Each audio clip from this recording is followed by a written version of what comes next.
بسم الله الرحمن الرحیم. الحمد لله والصلاة والسلام على رسول الله. اما بعد، زما محترم ورونو، یو انسان چې په اسلام کې داخليږي د هغې دپاره د دوو خبرو ګواهي چې دا ډیره زیاته ضروري ده، چې هغې د کلمه د توحید ویل کېږي. او نن چې منګه په دویم پارت د دې کلمې باندې خبرې کوو.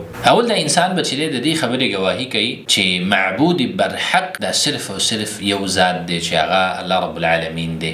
او دویم د دې خبرې ګواهي به کوي چې محمد صلی الله علیه وسلم د الله رسول او بنده دی. او په دې باندې زیات دلایل دي چې رسول الله صلی الله علیه وسلم د الله طرفه را لېږلی شوی په حق باندې رسول او نبی دی. اول الله رب العالمین په قرآن کریم کې د دې خبرې اقرار کوي او فرمایي: ما كان محمد ابا احد من رجالكم ولكن رسول الله وخاتم النبيين. یو دا چې دا د الله طرفه را لېږلی شوی نبی او رسول دی. او دویم چې د دې نه وروسته بل نبی نشته دی، دا اخیرنی نبی دی. که چېرته راشو منګه د رسول الله صلی الله علیه وسلم شخصیت ته، نو هغه ښکاره واضح دلیل دی په دې باندې چې دا د الله طرفه را لېږلی شوی حق نبی دی. ځکه د رسول الله صلی الله علیه وسلم د نبوت نه مخکې د 40 کاله زندگی د مکې خلکو رسول الله صلی الله علیه وسلم په صادق او امین باندې پیژنده.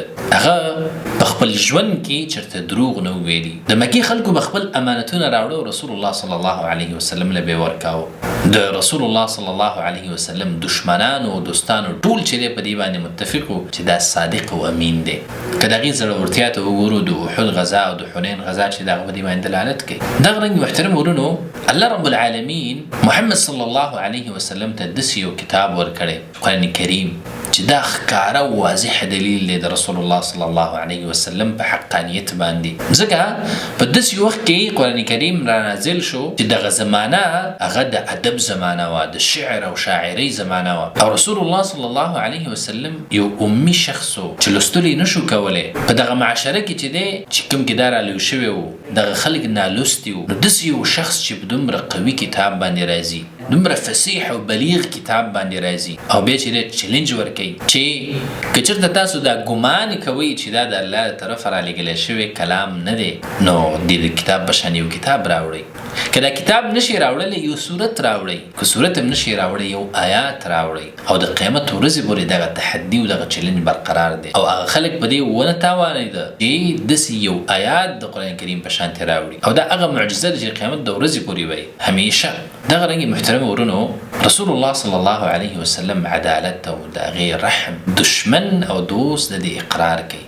او که چېرته مونږه رسول الله صلی الله علیه وسلم د رسالت د حقانیت دپاره دلایل شروع، نو ډېر زیات دلایل دي عقلي. او دا عقل هم مني چې داسې یو سړی چې هغه خپله لوستل نشي کولی، داسې یو شخص چې هغه خپله لیکل نشي کولی، څنګه هغه داسې یو په ناشنا کتاب باندې راځي. او داسې کتاب چې نور خلک هغې نه عاجزه دي، هغې کې داسې فصاحت دی، بلاغت دی، په هغې کې چلنجونه دي. او درېیمه خبره محترم ورونو، رسول الله صلی الله علیه وسلم چې د کومو خبرو خبر ورکړی و، که هغه د قیامت نښې دي، که هغه فتوحات دي، نو هغه ټول چې دی هغه وشو د رسول الله صلی الله علیه وسلم د تګ نه وروسته. فتح راغی د عراق، د شام، فارس، او دغه رنګې کومې وړې علامې چې رسول الله صلی الله علیه وسلم د قیامت ښودلې وي، هغه زمونږه مخې ته دي چې زناهونه به ډېر شي، قتلونه به ډېر شي، خلک به چې دی په ابادیو کې مقابلې او غټې غټې اوږدې اوږدې ابادۍ به شروع کړي، سودونه به ډېر شي. دا هغه څه دي چې زموږ مخې ته دي. نو دا ټول په دې دلالت کوي چې دا نبي و، د الله طرفه را لېږلی شوی و.